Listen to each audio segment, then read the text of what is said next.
Hello बच्चों। बच्चों ये क्वेश्चन है। सबसे पहले क्वेश्चन पढ़िए। An object is placed at 40 centimetre from concave mirror. मतलब एक कनकेव मिरर है और कनकेव मिरर से 40 सेंटीमीटर के डिस्टेंस पर एक ऑब्जेक्ट रखा है जिसका फोकल लेंथ दे रहा है 15 सेंटीमीटर पर। If the object is displaced 20 centimetre towards mirror.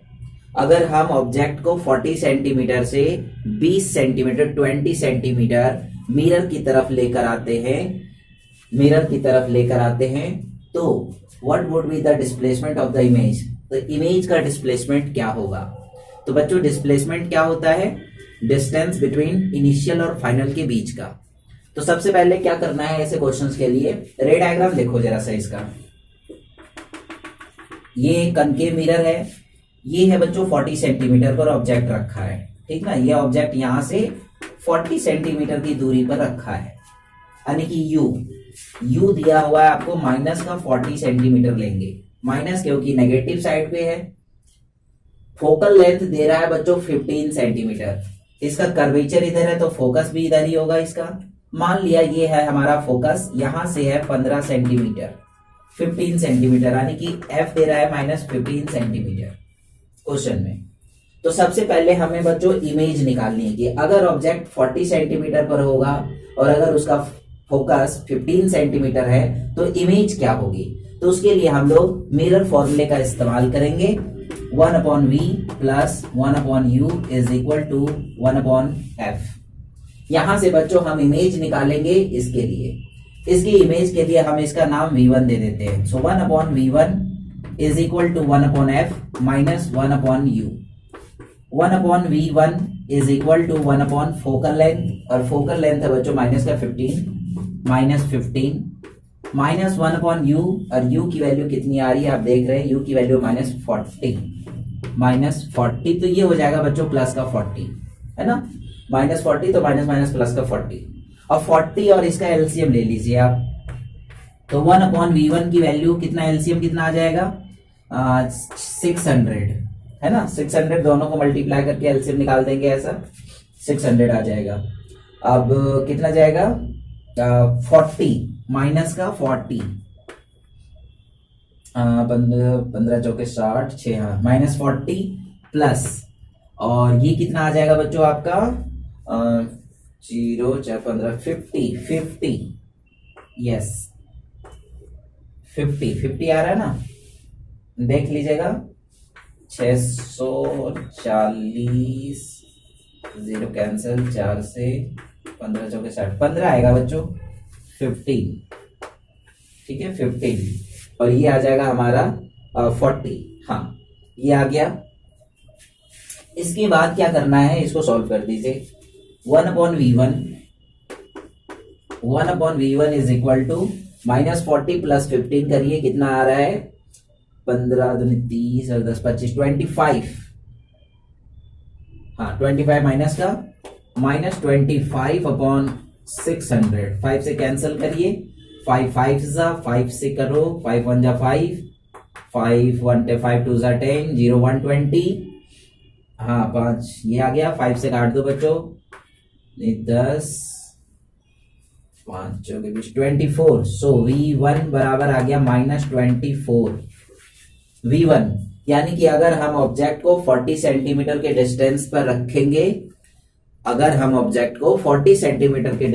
रखेंगे, और अगर फोकस लेंथ होगा उसका 15 सेंटीमीटर, तो उसकी इमेज बनेगी बच्चों -24 सेंटीमीटर। मतलब यहां से 24 सेंटीमीटर पर इसकी इमेज बनेगी। कितना 24 सेंटीमीटर इनिशियल इमेज हमारा ये आ गया। अब क्या करना है, अब हमें ऑब्जेक्ट को यहां से 20 सेंटीमीटर आगे लेके जाना है। मान लिया कि हमने यहां से 20 सेंटीमीटर आगे लेकर चले गए। 20 सेंटीमीटर आगे लेकर चले गए बच्चों, ये 40 है, ये 15 है, यानी कि यहां कहीं ये रहा हमारा 20 सेंटीमीटर। यहां से 20 सेंटीमीटर की दूरी पर हम ले गए। अब देखना है कि अब उसका इमेज क्या होगा। इसको पहले नोट कर लीजिए आप लोग। उसके बाद यहां से हम उसका इमेज निकालेंगे, ठीक ना। सेम फॉर्मूले का इस्तेमाल करेंगे। देखिए u की वैल्यू कितनी हो गई -20 सेंटीमीटर।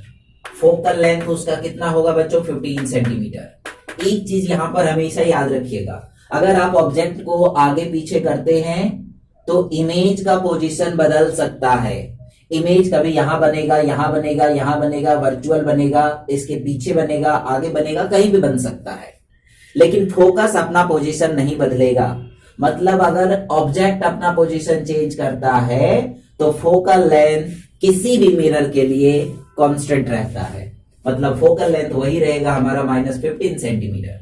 अब मिरर फॉर्मूला लगा दीजिए, 1/v2 निकालना है plus 1/u is equal to 1/f।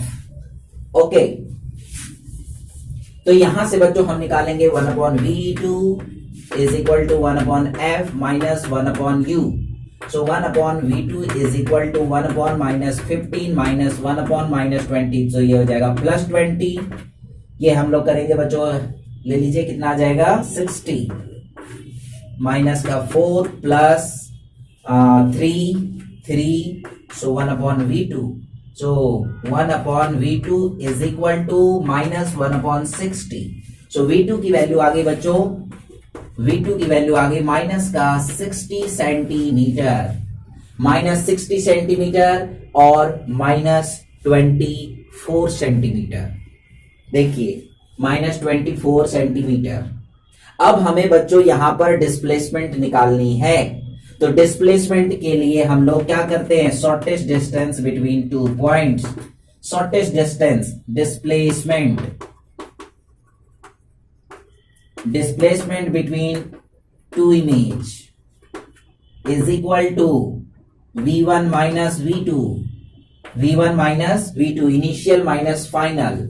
So -24 minus -60, तो यहां से बच्चों -24 प्लस 60 करेंगे तो कितना आ जाएगा 36 सेंटीमीटर। इसका मतलब कि उन दोनों डिस्टेंस के बीच का जो डिस्टेंस है, उन दोनों डिस्टेंस के बीच का जो लेंथ है वो कितना है 36 सेंटीमीटर। कई बार क्या होता है यहां पर v1 माइनस v2, कुछ राइटर इसको v2 माइनस v1 लिखते हैं, तो बच्चों आपको कंफ्यूज होने के लिए बिल्कुल जरूरत नहीं है, ठीक है। इसके लिए मैं आपको एक और चीज एक्सप्लेन करता हूं, वेट। देखो ये वाला अक्सर लाइन बच्चे भूल जाते हैं। डिस्प्लेसमेंट क्या होता है, shortest distance between two point, initial और फाइनल के बीच का, फाइनल माइनस इनिशियल और इनिशियल माइनस फाइनल। इसमें क्या कुछ नहीं होता, बस डिफरेंस साइन का आ जाता है। बेसिकली क्या होता है, final minus initial, okay. Final कितना है बच्चों -24 और इनिशियल कितना आ रहा है -60 सेंटीमीटर। बात समझो ऐसे। अगर आप माइनस माइनस नहीं लेते, बात समझिएगा फिर से, ये क्या आ रहा है आपका v1 24 सेंटीमीटर, छोटा है, पास है, और ये दूर है, मतलब ये बड़ा होगा, ये फाइनल होगा और ये इनिशियल होगा। इनिशियल है 24 सेंटीमीटर और फाइनल कितना आ रहा है 60 सेंटीमीटर। अगर आप करते हो फाइनल माइनस इनिशियल तो कर दो 60 माइनस 24, डिस्प्लेसमेंट कितना आया हमारा 36। यानी कि अगर हम डिस्प्लेसमेंट निकालते हैं डेल्टा एक्स तो क्या होगा v2 माइनस v1। v2 कितना है 60 माइनस 24 बराबर 36 सेंटीमीटर। v2 माइनस v1, ये जो नेगेटिव है वो सिर्फ ये बता रहा है कि ये रियल इमेज बना रहा है, और रियल इमेज में हम जानते हैं कि इमेज डिस्टेंस नेगेटिव होता है, और वर्चुअल इमेज होता तो ये प्लस का होता। तो नेगेटिव साइन अगर हम यूज नहीं करेंगे तो सिंपल फाइनल माइनस इनिशियल, और अगर आप नेगेटिव यूज साइन कर रहे हो तो फिर इनिशियल माइनस फाइनल।